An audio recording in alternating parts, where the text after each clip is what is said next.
So hi guys, in this video I'll be reviewing the MIUISR 22.5.1 latest ROM, and which is based on EU ROM. So this is how the ROM looks like, and these are the widgets which can be added, but many people tell widgets can't be added, and many people can't add widgets and they are seeing the MIUI 11 widgets, which are these widgets.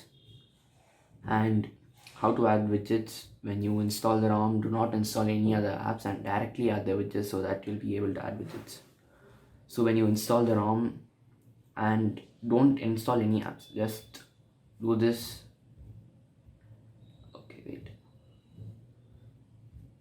Yeah, widgets, and you'll be able to see the app vault widgets and you can be adding that.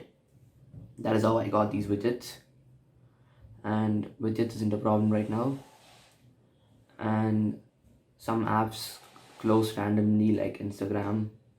So the fix for that is you can go to app info and you can go to permissions, and you need to allow device info, get device info. So if I deny it, look what's going to happen.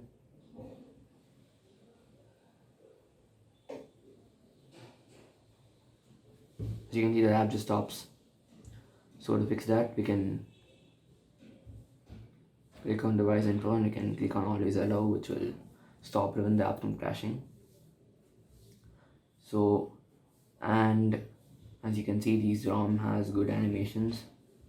So let me just show you the animations, and this is how the animation looks like. And you will be getting the MIUI 13 control center, which can be enabled by going into notifications in control center and control center style and MIUI 13 control center. After clicking this, you need to do a reboot. After that, you can be seeing this kind of control center. So when it comes to performance, the ROM has good performance with the coming kernel with it. So the kernel which this ROM had was the WideAngel kernel v34, and the kernel was not good at performance, so I had to change the kernel to Balm 2.0, which resulted in good performance. So let me try to show you that. So now I can go into history. So these were the previous tests I had done in the WideAngel kernel, and now as you can see, these are the scores, and this is the scores in Balm 2.0. So the scores have increased a lot. So I'm not recommending you use those kernel, but the performance has just changed and charging also works fine. And let me show you the Antutu test. That's good for MI11X to get 8,62,642, which is good. In some Android 12 custom ROMs, I used to get 5 lakhs or below. So if compared to that, this is very better for getting a 6,82,000 benchmark in this ROM. And the storage test, I got 48,000, which is pretty good. And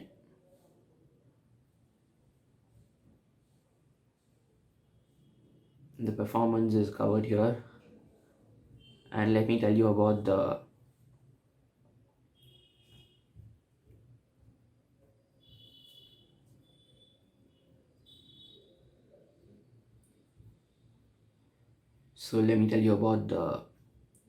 Dolby Atmos. So you can go to settings, special features, sidebar, and you can add any apps you want. So for example, let me show you YouTube. So as you can see, the sidebar is working without any issues. You can enable Dolby Atmos.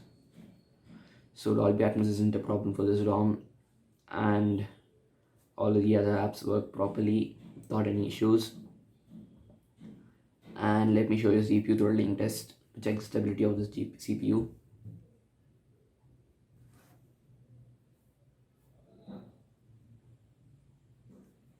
So as you can see, this is able to maintain at a good scores, so which is good. Oh, this is pretty same in the WideAngel kernel too. So this test was proper in both the kernels, so kernels don't matter in these tests. And you can, let me show you the game turbo. So if you want, you can add a shortcut to your screen, home screen, which I didn't do. So To access that, you can go to security, game turbo, you can click on it. This is how the new game turbo looks like. Game space, okay. And this is how you can scroll to games. Adding these apps here increase your score a bit. Not much, but a bit. So this is how your new game space looks like, and we get 90 FPS in PUBG, which I'll be showing you right now. And this is how you get the game turbos. Okay, let me increase brightness. So this is how this look like, and this has a bit change in the actual MIUI 13s. So performance wouldn't be here, and some more changes are made in this. And as you can see, the opening time was pretty good, better than the MIUI stock ROM. And let me show you about the 90 FPS. Head into settings, graphics, and as you can see, 90 FPS is available in smooth. In balanced, we get extreme, and HD we get extreme, HDR we get extreme, and ultra HD we get ultra. So let's keep the 90 FPS option, and let me show you playing a match.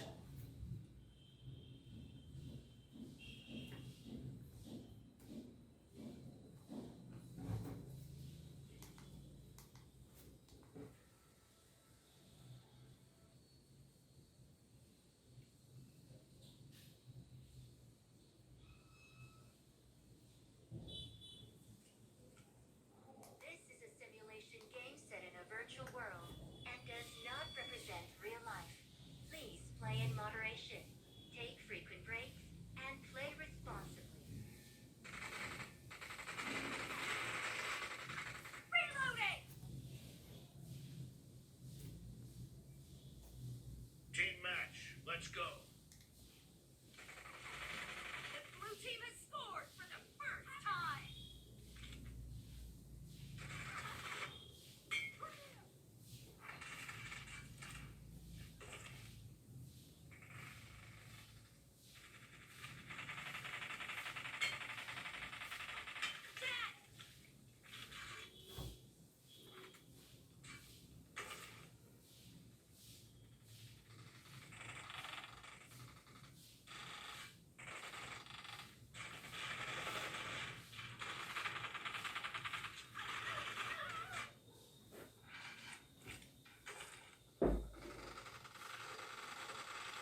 So that is it guys, this was a review of playing PUBG, and that is all for this video.